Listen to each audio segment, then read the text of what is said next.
লালমনিরহাট জেলা ও দায়রা জজ আদালতে সহায়ক কর্মচারী নিয়োগের ক্ষেত্রে অনিয়ম, স্বজনপ্রীতি, দুর্নীতি ও নিয়োগ বাণিজ্যের অভিযোগ তুলে সেই অবৈধ নিয়োগ বাতিল ও দুর্নীতিপরায়ণ নিয়োগ প্রদানকারী কর্মকর্তাদের শাস্তির দাবিতে বিক্ষোভ সমাবেশ ও প্রতিবাদ মিছিল অনুষ্ঠিত হয়েছে। বৃহস্পতিবার ১৭ এপ্রিল দুপুরে সচেতন নাগরিক সমাজের ব্যানারে জেলা শহরের মিশন মোড়ে অবস্থিত হামারবাড়ি কার্যালয়ের সামনে একটি বিক্ষোভ সমাবেশ অনুষ্ঠিত হয়। এর আগে একটি প্রতিবাদ মিছিল অনুষ্ঠিত হয়। হামারবাড়ি কার্যালয় থেকে মিছিলটি শুরু হয়ে জেলা প্রশাসকের কার্যালয় এবং জজ কোর্ট হয়ে আবার হামারবাড়িতে এসে শেষ হয়। বিক্ষোভ সমাবেশে বক্তারা বলেন, কম্পিউটার অপারেটর কাম মুদ্রাক্ষরিক পদে ১৪ জন, জারিকারক পদে ৪ জন ও অফিস সহায়ক পদে ৬ জন সহ ২৪ জন জনবল নিয়োগের বিজ্ঞপ্তি দেন আদালত। কম্পিউটার অপারেটর কাম মুদ্রাক্ষরিক, অফিস সহায়ক ও জারিকারক পদে লিখিত পরীক্ষা অনুষ্ঠিত হয় ২৮ ফেব্রুয়ারি।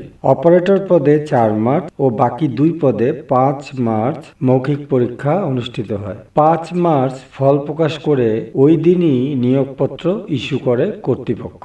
এসব নিয়োগে আত্মীয়করণ, লাগামহীন দুর্নীতি ও অর্থ বিনিময়ের মাধ্যমে স্বৈরাচারের দোসরদের নিয়োগ দেওয়া হয়েছে বলে অভিযোগ করে সচেতন নাগরিক সমাজ। এ নিয়ে গত ১৩ এপ্রিল শহরের একটি রেস্টুরেন্টে সংবাদ সম্মেলন করা হয়। রমজান আলী নামে একজনকে চাকরি দেওয়া হয়েছে লালমনিরহাট সদরে। তারা পুরো আওয়ামী লীগের পরিবার এবং ফ্যাসিস্টের পরিবার। সেই পরিবারের কাছ থেকে বিগ অ্যামাউন্ট অনেক অর্থ পুষ্কর দিয়ে তাকে চাকরি দেওয়া হয়েছে। ২ নম্বরে রয়েছে শরৎ কুমার দাস, জেলা দিনাজপুর।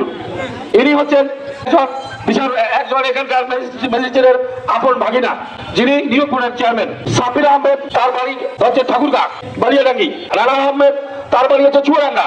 এখানে মনিরুজ্জামান খান, বিশিষ্ট আওয়ামী লীগের পরিবার।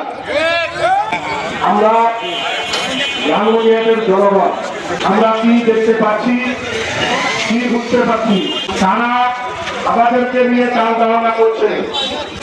সেই দিকগুলোর আজকে এই লালমনিরহাট সচেতন নাগরিক সমাজ লালমনিরহাট চাকরি করতে তুলে ধরেছেন তাদের একটি সাংবাদিক সম্মেলনের মাধ্যমে। আমরা দেখলাম লালমনিরহাট জেলা ১০ থেকে কর্মচারী ৩য় এবং ৪র্থ শ্রেণীর কর্মচারী নিয়োগ হচ্ছে। সেখানে লালমনিরহাটের অনেকে এই চাকরির আশায় তারা বরখাস্ত করেছিলেন। কিন্তু আমরা কি দেখলাম, আওয়ামী লীগের হাসিনার দোসররা এখনো কিন্তু তারা প্রশাসনে বসে আছে। সেই দোসরদেরকে আমরা দেখতে পাই, তারা আবারও আওয়ামী লীগের সেই দোসরদেরকে তারা প্রতিষ্ঠা করার জন্য আমারও সেই ভূমিকায় অবতীর্ণ হয়েছে। এই নিয়োগ কমিটি এবং জেলা দায়রা জজকে বলতে চায়, অবিলম্বে এই অবৈধ ঘুষ, দুর্নীতির মাধ্যমে এবং রক্তীকরণের মাধ্যমে যে নিয়োগ আপনারা দিয়েছেন, সেই নিয়োগ যদি বাতিল না করেন, তাহলে লালমনিরহাটের জনগণ আপনাদের থেকে রাস্তা করে নিতে। দৈনিক আজকের বাংলা .net